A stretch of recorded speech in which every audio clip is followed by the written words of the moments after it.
Tuan B, laki-laki, 35 tahun, seorang insinyur mesin dengan tangan kanan dominan, riwayat fraktur tertutup saf humerus kanan akibat kecelakaan kendaraan bermotor 6 minggu yang lalu dan telah menjalani ORIF. Mengeluhkan tangan kanan terkulai ke bawah atau wrist drop saat rileks. Kesulitan melakukan aktivitas sehari-hari seperti menulis, mengetik, menyikat gigi, mengencingkan baju, membuka pintu, dan mengangkat benda. Ingin memperoleh kembali fungsi tangan kanan agar dapat kembali kerja. Tidak memiliki riwayat penyakit lain yang bermakna.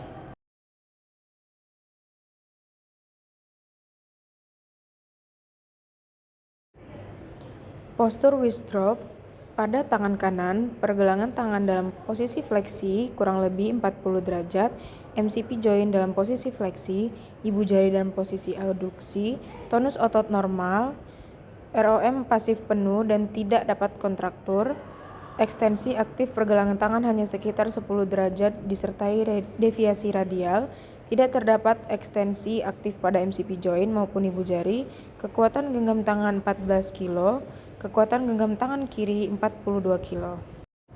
Diagnosis right radial nerve palsy atau wrist drop pasca fraktur saf humerus kanan dan ORIF. Permasalahan yang ditemukan: wrist drop pada tangan kanan, penurunan fungsi tangan kanan dalam melakukan aktivitas sehari-hari, penurunan kekuatan genggam pada sisi yang terdampak, risiko terjadinya deformitas apabila tidak diberikan penanganan ortotik. Orthotic prescription-nya adalah right dynamic wrist hand orthosis, posisi ortosis wrist ekstensi 20-30 derajat, MCP fleksi ringan 10-15 derajat, thumb sedikit abduksi dan oposisi, materialnya low temperature thermoplastic. Program rehabilitasinya edukasi penggunaan perawatan ortosis, latihan ROM pasif dan aktif, latihan aktivitas fungsional tangan, follow up dan evaluasi berkala setiap 2-4 minggu untuk memantau perkembangan fungsi tangan dan kenyamanan ortosis.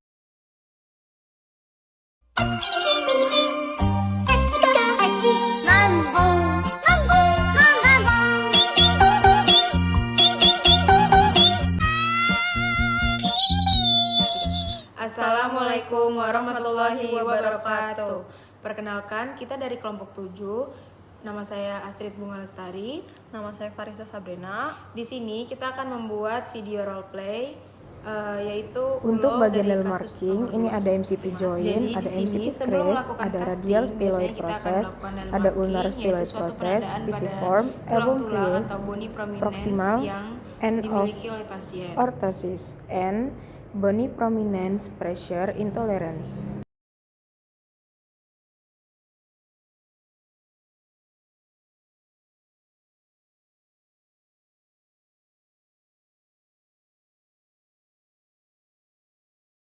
Oleh pasien.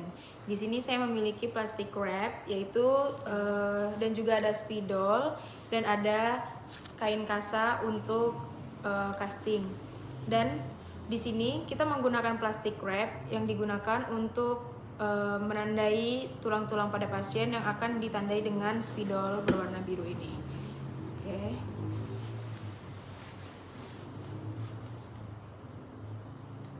Sebelum melandmarking, pastikan tangan pasien sudah siap untuk dilandmarking. Kita buka plastik wrap-nya.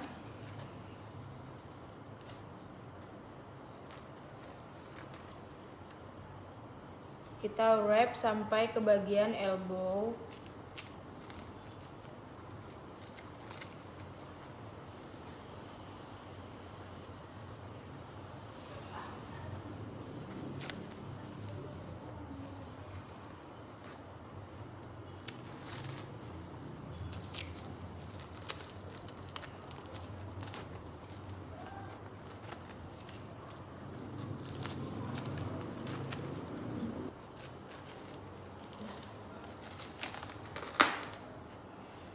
Oke, baik.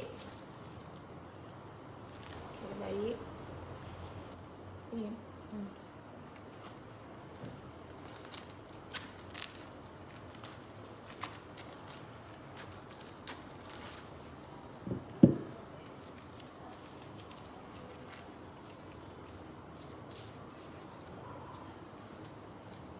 Baik, di sini kita akan melakukan penandaan dimulai dari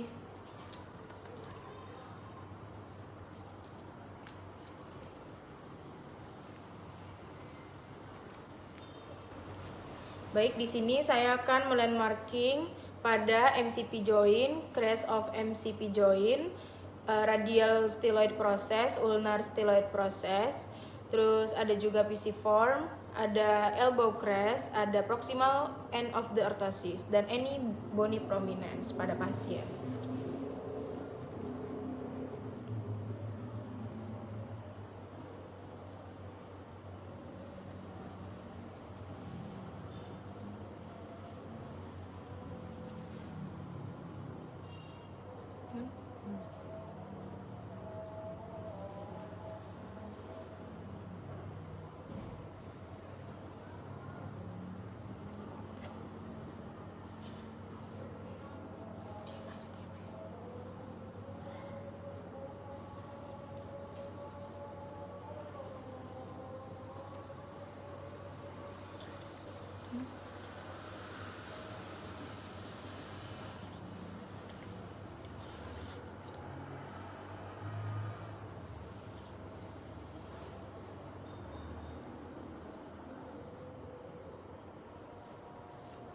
Oke, baik.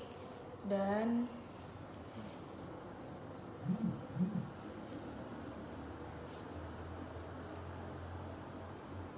oke.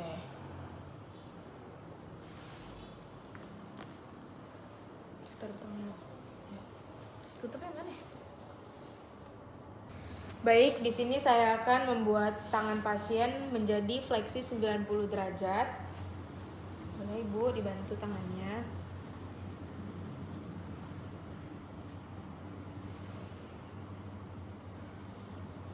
Baik, tangan pasien sudah menunjukkan 90 derajat. Mari kita melakukan casting untuk wrist hand orthosis. Tahan ya. Di sini kita tidak menggunakan metode slab dikarenakan pasien tidak ada stroke.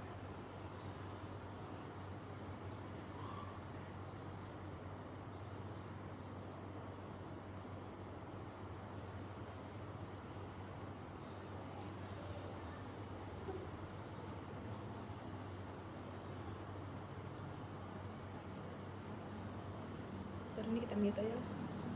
Lagi casting begini. Gak apa lah kalau ngobrol. Kalau kasih tahu yang salah-salah juga kayaknya gak apa-apa dah. Kan nanti kita mute.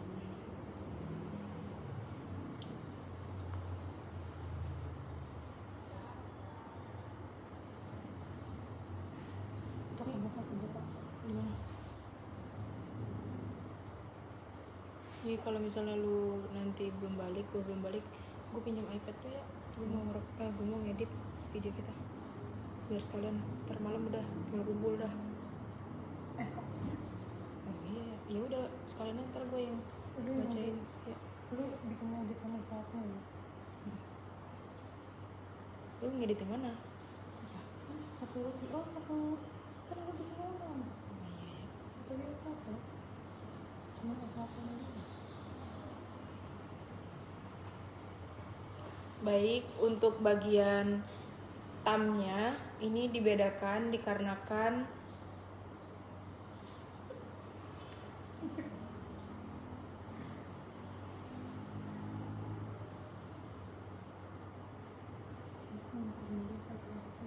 untuk mempermudah saat casting.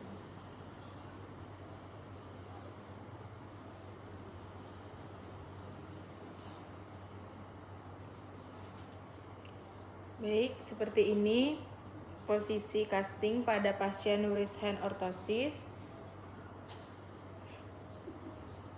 Kayak gini kan?